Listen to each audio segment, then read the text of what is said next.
Hello दोस्तों, शिक्षा विलागे YouTube channel में आपका स्वागत है। यहाँ हम आपको ऑनलाइन क्लासेस कराएंगे, आपको पूरा कोर्स कंप्लीट कराया जाएगा और साथ ही कुछ महत्वपूर्ण एमसीक्यू क्वेश्चंस भी सॉल्व कराए जाएंगे। पिछले लेक्चर में हमने देखा कि छत्तीसगढ़ की अपवाह तंत्र जो है वह कितनी है और उनमें कौन कौन सी नदियाँ शामिल हैं। यहाँ हम उन अपवाह तंत्र की मुख्य नदियों की सहायक नदियों के बारे में जानेंगे। तो आज का हमारा पहला टॉपिक है महानदी की सहायक नदियाँ। तो महानदी की सहायक नदियों में जो सबसे बड़ी सहायक नदी है वह है शिवनाथ नदी। अब शिवनाथ नदी के उद्गम स्थल के बारे में जान लेते हैं। तो इसका उद्गम गढ़चिरौली महाराष्ट्र या पानाबरस पहाड़ी राजनांदगांव से होती है। यह छत्तीसगढ़ में बहने वाली सबसे लंबी नदी है। यह 290 किलोमीटर बहती है। अगर एग्ज़ाम में क्वेश्चन आए कि छत्तीसगढ़ की सबसे लंबी नदी कौन सी है तो उसका उत्तर होगा महानदी। और यदि क्वेश्चन आए कि छत्तीसगढ़ में बहने वाली सबसे लंबी नदी कौन सी है तो उत्तर होगा शिवनाथ नदी। ठीक है, अब इसके प्रवाह क्षेत्र के बारे में देख लेते हैं कि यह किन किन जिलों से होकर गुजरती है। तो सबसे पहले आता है राजनांदगांव, उसके बाद आता है दुर्ग, फिर बेमेतरा, मुंगेली, बिलासपुर, बलौदाबाजार और अंत में जांजगीर चांपा में शिवरीनारायण में यह महानदी से जाकर मिल जाती है। शिवनाथ नदी के तट पर मदकू द्वीप जो कि मुंगेली जिला में स्थित है, जो कि ईसाइयों का तीर्थ स्थल है, वह स्थित है। तो इसके तट पर कौन सा स्थान स्थित है? मदकू द्वीप जो कि मुंगेली जिला में है। अब आगे देखते हैं, महानदी की दूसरी सहायक नदी है दूध नदी। इसका उद्गम मलाजकुंड पहाड़ कांगेर से होता है और इस पर मलाजकुंड जलप्रपात स्थित है। तीसरा है सिलियारी नदी जो कि धमतरी में माडम सिल्ली बांध बनाता है और यह 1923 में निर्मित है। वर्तमान जो माननीय मुख्यमंत्री हैं उन्होंने यहाँ के दौरे के दौरान इसका नाम बदलकर स्वर्गीय छोटेलाल श्रीवास्तव रखा जाना प्रस्तावित किया है, जो कि एक स्वतंत्रता सेनानी थे। ठीक है, और इसके बाद चौथा है हसदेव नदी।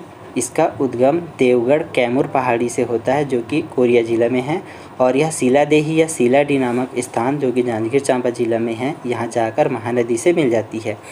अब इसके प्रवाह क्षेत्र में कौन कौन से जिले आते हैं? तो कोरिया, कोरबा और अंत में जांजगीर चांपा। अब हसदेव नदी के बारे में और देख लेते हैं। हसदेव नदी राज्य की पहली बहुउद्देशीय परियोजना थी जिसे मिनी माता के नामकरण किया गया है और यह परियोजना 1967 में निर्मित की गई थी।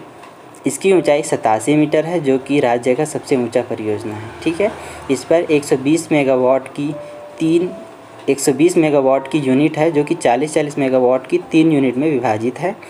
और हसदेव नदी के तट पर कोरबा, चांपा और पीथमपुर जो कि चांपा जांजगीर जिला में स्थित है, ये तीनों स्थान आते हैं। ठीक है, तो जांजगीर चांपा जिले में जो चांपा क्षेत्र है वह हसदेव नदी के तट पर आता है, तो इस पर आप ध्यान देंगे। अब अगला पॉइंट है कि हसदेव नदी की घाटी कोयला हेतु प्रसिद्ध है, क्योंकि हसदेव नदी के तट पर कोरबा स्थित है, इसीलिए यह कोयला हेतु प्रसिद्ध है। ठीक है, अब हसदेव रामपुर क्षेत्र सरगुजा तक विस्तृत है। एक बार एग्ज़ाम में आया था कि हसदेव रामपुर क्षेत्र कहाँ तक विस्तृत है, तो इसका उत्तर सरगुजा था। ठीक है, अब इसकी सहायक नदियाँ कौन कौन सी हैं? तो इसकी सहायक नदियाँ हैं तान, झींग, उत्तेंग, गज, अहिरन, जटाशंकर और चोरनई। इसको हम लोग मैप में आगे देखेंगे, फिलहाल आगे बढ़ते हैं। तो अगली सहायक नदी है मांड नदी जिसका उद्गम मैनपाट सरगुजा से होता है और यह चंद्रपुर जो कि जांजगीर चांपा जिला में स्थित है, यहाँ महानदी से जाकर मिल जाती है। अब इसके प्रवाह क्षेत्र को देख लेते हैं। तो सबसे पहले सरगुजा, जसपुर, रायगढ़, जांजगीर चांपा जिले में बहती है और इसकी सहायक नदियाँ कौन कौन सी हैं? कुरकुट और कोइराज। इसके बाद अगली सहायक नदी है केलो जिसका उद्गम लुड़ेक पहाड़ी रायगढ़ से होती है और यह उड़ीसा में महानदी से जाकर मिल जाती है। अब केलो नदी की सहायक नदियाँ कौन कौन सी हैं? तो इसकी दो सहायक नदियाँ हैं कोलडेगा और राजर। केलो नदी पर रायगढ़ में ही एक परियोजना है जो है स्वर्गीय दिलीप सिंह जूदेव के नाम पर। ठीक है, तो यह प्रश्न आ चुका है कि केलो नदी पर कौन सी परियोजना है, तो उसका उत्तर होगा स्वर्गीय दिलीप सिंह जूदेव परियोजना। ठीक है, अगली सहायक नदी है ईब नदी। अब ईब नदी के उद्गम को देख लेते हैं। यहाँ खुर्जा पहाड़ी पंडरापाट क्षेत्र से निकलती है जो कि जसपुर जिले में है। इसके रेत में सोने के कण पाए जाते हैं। ठीक है, अब इसको आप मैप में देख लीजिए। अब इस मानचित्र में आप जो नीचे की सबसे मुख्य नदी है वह है महानदी। अब पूर्व की ओर से देखें तो सबसे पहले जसपुर से ईब नदी निकलती हुई, उसके बाद रायगढ़ से केलो नदी और उसकी सहायक नदी कोलडेगा और राजर को आप देख सकते हैं। उसके बाद सरगुजा के मैन पार्ट से मांड नदी का उद्गम आपको दिखाई दे रहा होगा और मांड नदी के ही पश्चिम में कोइराज नदी और उसकी सहायक नदी कुरकुट दिखाई दे रही होगी, जो क्रमशः ऊपर और नीचे है। इसके बाद कोरिया से आती हुई हसदेव नदी दिखाई देगी, जो कि पूर्व की ओर से देखने पर आपको सबसे पहले उत्तेंग, उसके नीचे झींग और उसके बाद तान नदी दिखाई देगी। वहीं पश्चिम की ओर देखने पर आपको चोरनई नदी और उसके नीचे जटाशंकर नदी दिखाई देगी और उसके नीचे अहिरन नदी भी दिखाई देती है। ठीक है, अब देखते हैं 8वीं सहायक नदी सोंढूर नदी। इसका उद्गम नवरंगपुर या नरियर पानी क्षेत्र से होता है, जो कि कोरापुट क्षेत्र उड़ीसा में स्थित है। इस पर सोंढूर परियोजना 1979-80 में विश्व बैंक की सहायता से बनाया गया था और यह परियोजना धमतरी जिले में बना हुआ है। इसकी अगली सहायक नदी है पैरी नदी, जिसका उद्गम भातरीगढ़ पहाड़ी या भाटीगढ़ पहाड़ी से होती है और यह गरियाबंद जिले में स्थित है। इसका विसर्जन राजिम में होता है और राजिम में पैरी, सोंढूर और महानदी के विसर्जन स्थल पर मेले का आयोजन किया जाता है। ठीक है, अब आता है 10वां सूखा नदी। सूखा नदी महासमुंद जिले से निकलती है और इसकी सहायक नदी है कोडार। कोडार इसलिए महत्वपूर्ण है क्योंकि कोडार नदी पर कोडार या शहीद वीर नारायण सिंह परियोजना, जो कि 1981 में निर्मित है, यह स्थित है। अब अगली है जोंग नदी। इसका उद्गम उड़ीसा से होता है। यह महासमुंद और बलौदा बाजार से बहती हुई शिवरी नारायण, जो कि जांजगीर चांपा जिला में है, यहाँ जाकर महानदी से मिल जाती है।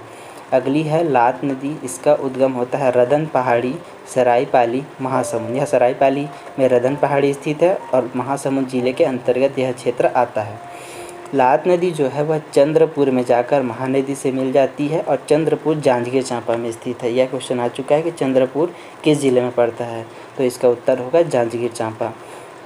अब अगली नदी है बुरई नदी। बुरई नदी का उद्गम कहाँ से हुआ है, यह आपको कमेंट सेक्शन में बताना है, क्योंकि मैंने पिछले लेक्चर में इसको क्लियर किया था। ठीक है, अब इसको मैप में एक बार देख लेते हैं कि महानदी और उसके बाहर की ओर से आने वाली कौन कौन सी नदियाँ हैं।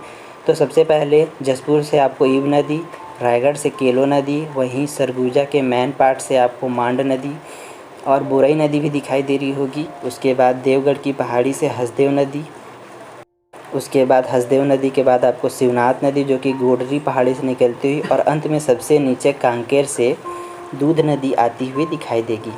अब आगे चलते हैं, महानदी के अंदर से आने वाली नदियाँ कौन कौन सी हैं। तो सबसे पहले महासमुंद से लात नदी और उसके बाद जोंक नदी और सूखा नदी दिखाई देगी। वहीं कोरिया में पैरी नदी और सोंढूर नदी दिखाई देगी और सबसे नीचे में छोटी सी धमतरी जिले से सिलियारी नदी दिखाई देती है।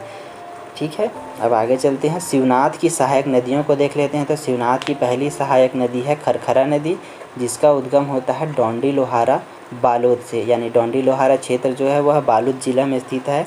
खरखरा नदी पर खरखरा बांध निर्मित है और यह मिट्टी से बना हुआ है और बालोद जिला में स्थित है। इसे आप ऐसे याद रख सकते हैं कि यह खरखरा जो है वह मिट्टी जो है वह भरभरा कर गिरती है, तो भरभरा खरखरा, इसे इस प्रकार राइमिंग से आप याद रख सकते हैं। दूसरी नदी है तांदुला नदी, जिसका उद्गम होता है भानु प्रतापपुर क्षेत्र से और यह कांकेर जिले में स्थित है। इसका प्रवाह क्षेत्र जो है वह कांकेर, बालोद और दुर्ग है। तांदुला नदी पर एक परियोजना बनाई गई थी जिसका नाम है तांदुला परियोजना। यह राज्य की प्रथम परियोजना है और यह 1913 में निर्मित है। इसके बाद आती है खारून नदी। खारून नदी का उद्गम जो है वह पटेचुआ पहाड़ी बालोद से होता है, तो और यह सोमनाथ जो कि धरसीवा में आता है और यह रायपुर क्षेत्र के अंतर्गत आता है, इस स्थान में जाकर विसर्जित होती है। इसके प्रवाह क्षेत्र को देखें तो यह बालोद, रायपुर और दुर्ग में प्रवाहित होती है। खारून नदी के तट पर दो स्थान आते हैं, जो कि रायपुर शहर है और दूसरा है तरीघाट, जो कि दुर्ग जिले के अंतर्गत आता है। अब रायपुर में खारून नदी पर सस्पेंशन ब्रिज निर्मित है, जो कि महादेव घाट में है। वह क्षेत्र का नाम आपको एग्ज़ाम में नहीं पूछेगा, पर मैंने आपको बता दिया है। तो सस्पेंशन ब्रिज हेतु दो जगहों को चिन्हांकित किया गया था, पहला राजिम और दूसरा है रायपुर। तो रायपुर के खारून नदी में सस्पेंशन ब्रिज जो है निर्मित हो चुका है। अब एक और प्रश्न आया था कि शिवनाथ की सहायक नदी कौन सी है, उसमें 4 ऑप्शन दिए गए थे, उसमें से एक ऑप्शन था जमुनिया नदी। तो आप बस इतना याद रख लीजिए कि शिवनाथ नदी की एक सहायक नदी जमुनिया नदी है। अब अगला है हाफ नदी। हाफ नदी का उद्गम कांदावानी पहाड़ी कबीरधाम ज़िले से होता है। तो इसे आप ऐसे याद रख सकते हैं, आधा कांधा, आधा मतलब हाफ और कांधा मतलब कांधावानी पहाड़ी कबीरधाम। अब छठवीं है मनियारी नदी। मनियारी नदी का जो उद्गम है वह पेंड्रा लोरमी के पठार से होता है और यह मुंगेली ज़िला में स्थित है। पेंड्रा लोरमी पठार का विस्तार 2-3 ज़िलों में है, जैसे कि गौरेला, पेंड्रा, मरवाही, मुंगेली और कोरबा ज़िले में, परंतु यह मुंगेली ज़िले वाले भाग से निकलती है। अब मनियारी नदी की सहायक नदियों को देख लेते हैं। तो ये हैं आगर, छोटी नर्मदा, टेसुआ और घोंघा। नाम याद रखिएगा सहायक नदियों के, आगर, छोटी नर्मदा, टेसुआ और घोंघा। मनियारी नदी जो है वह मदकू द्वीप के पास ही शिवनाथ नदी में जाकर मिल जाती है और इसके तट पर अमेरिकापाताला गांव स्थित है। अमेरिकापाताला गांव एक प्राचीन पुरातात्विक स्थल है जहां पर छत्तीसगढ़ की सबसे प्राचीन मंदिर देवरानी जेठानी मंदिर मिला है। इसीलिए यह क्षेत्र का नाम जो है आपको याद रखना होगा कि अमेरिकापाताला गांव किस नदी के तट पर है, तो उसका उत्तर होगा मनियारी नदी। ठीक है। अब मनियारी नदी पर एक जलाशय बना है जिसे खुड़िया बांध या राजीव गांधी जलाशय भी कहा जाता है और यह 1930 में बनाया गया था।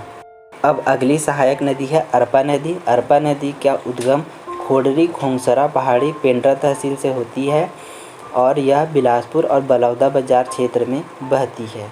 इस पर भैंसा झार परियोजना है जो कि कोटा बिलासपुर में बना हुआ है और इसकी सहायक नदी है खारंग नदी। खारंग नदी पर एक परियोजना है जिसे खूंटा घाट परियोजना या संजय गांधी परियोजना कहा जाता है और यह 1920 में निर्मित की गई है। ठीक है, यह क्वेश्चन भी आ चुका है कि खूंटा घाट या संजय गांधी परियोजना कब और किस नदी पर निर्मित की गई है, तो इसका उत्तर होगा 1920 में खारंग नदी पर। 8वां और अगली सहायक नदी है लीलागढ़ नदी जिसका उद्गम कोरबा से होता है और यह कोरबा और बिलासपुर ज़िले में प्रवाहित होती है। इसके तट पर एक कबीरपंथियों का प्रसिद्ध स्थल है मल्हार। मल्हार का जो निर्माण है वह प्रसन्न मात्र नामक राजा ने कराया था और इसे तब प्रसन्नपुर कहा जाता था और वर्तमान में इसे मल्हार कहा जाता है। तो यह प्रश्न आ चुका है कि लीलागढ़ नदी के तट पर कौन सा स्थान स्थित है, तो इस पर 4 ऑप्शंस में से एक मल्हार रहेगा। ठीक है, अब आगे बढ़ते हैं और मैप में इसे देख लेते हैं। तो सबसे पहले आपको कोरबा से आती हुई लीलागढ़ नदी दिखाई दे रही होगी और यह बिलासपुर ज़िले में जो नदी का तट है वहाँ पर मल्हार स्थल दिखाई दे रहा होगा।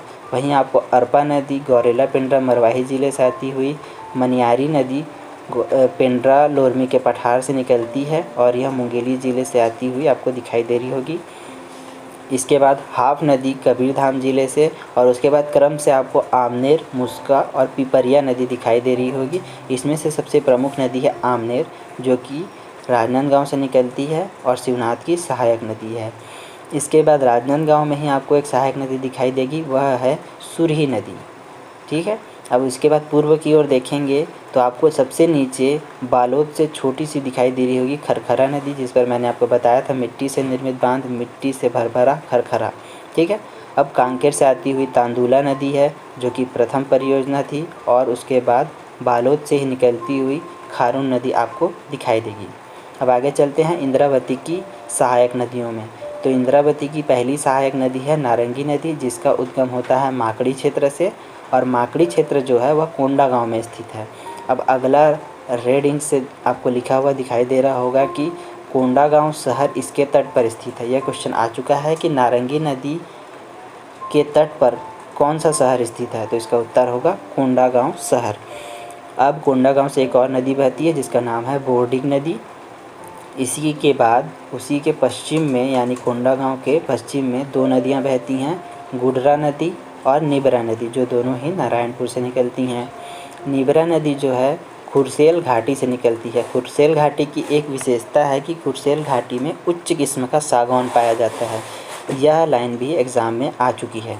अब आगे बढ़ते हैं, कोटरी नदी को देखते हैं। कोटरी नदी का उद्गम जो है वह परलकोट क्षेत्र राजनांदगांव से हुआ है और यह इंद्रावती की सबसे बड़ी सहायक नदी है। कोटरी नदी का जो बेसिन है वह छत्तीसगढ़ के दक्षिण पश्चिम दिशा में स्थित है। यह क्वेश्चन आ चुका है कि कोटरी नदी बेसिन छत्तीसगढ़ के किस भाग में स्थित है, तो इसका उत्तर होगा दक्षिण पश्चिम दिशा। अब बीजापुर से निकलने वाली 2 और नदियों को देख लेते हैं जो है चिंताबागू नदी और तालपेरू नदी।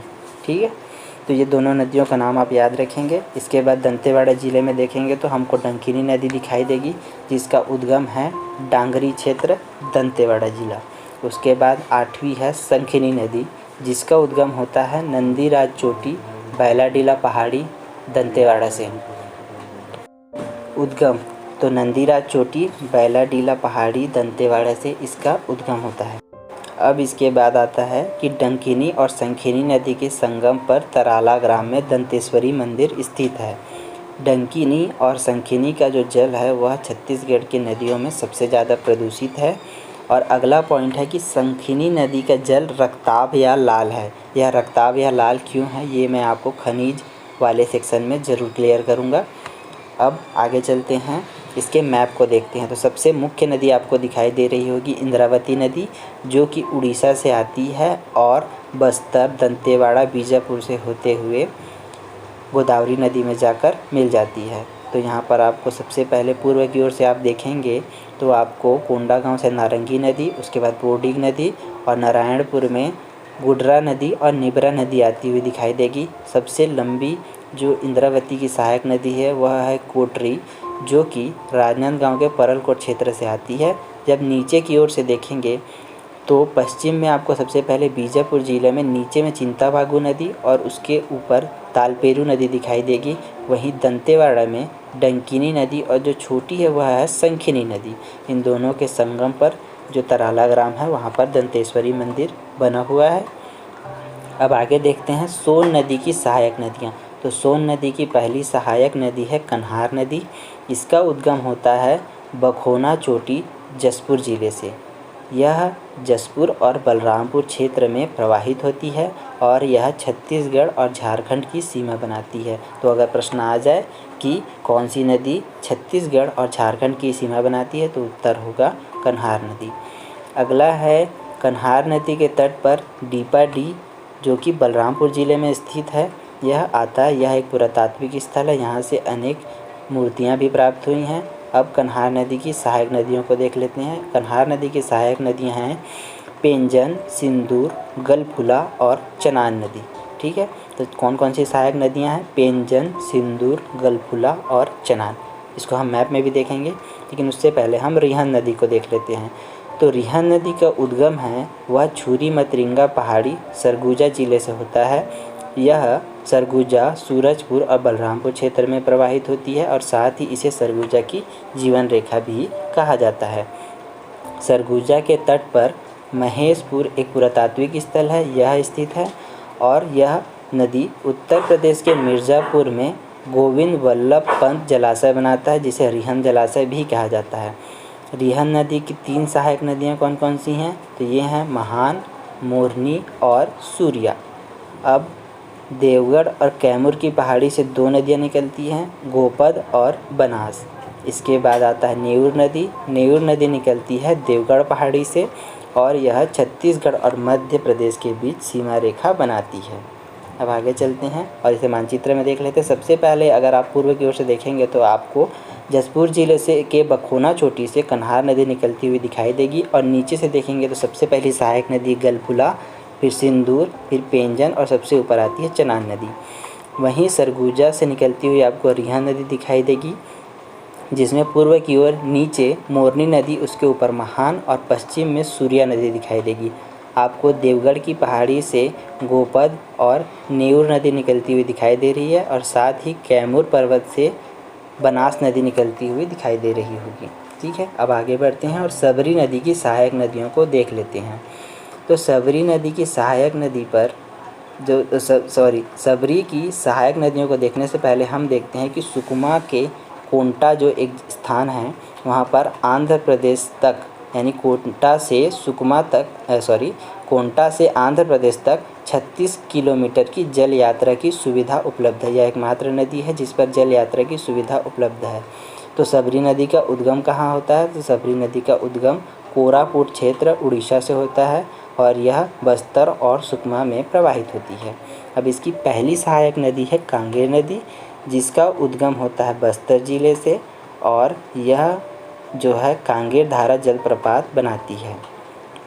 कांगेर की सहायक नदी का नाम है मुनगा बहार नदी। ये इसलिए इम्पोर्टेंट है क्योंकि इस पर छत्तीसगढ़ की सबसे ऊंचा जो जलप्रपात है तीरथगढ़ जलप्रपात, यह स्थित है। दूसरा पॉइंट है कांगेर नदी में भैंसा दरहा नामक स्थान पर प्राकृतिक रूप से मगरमच्छ का संरक्षण किया जाता है। तो प्रश्न आ सकता है कि भैंसा दरहा कहाँ स्थित है, तो यह बस्तर में स्थित है। और किस नदी के तट पर स्थित है, तो यह है कांगेर नदी। अब अगला पॉइंट है कि दक्षिण की सीमा जो बनाती है वो कौन सी नदी है, तो वह है कांगेर नदी। इसको मैप में आप देख लीजिए कि कोरापुट पहाड़ी से आपको सबरी नदी आती हुई दिखाई देगी, जहाँ ऊपर से कांगेर नदी और उसकी सहायक नदी मुनगा बहार भी दिखाई देगी। इसी के साथ आज का हमारा टॉपिक ख़त्म होता है। अगर आपको हमारा वीडियो अच्छा लगता है तो हमारे चैनल को सब्सक्राइब कीजिए, हमारे वीडियो को लाइक शेयर कीजिए और नोटिफिकेशन पाने के लिए यूट्यूब में जो बेल का आइकन है उसे ज़रूर दबाएं। थैंक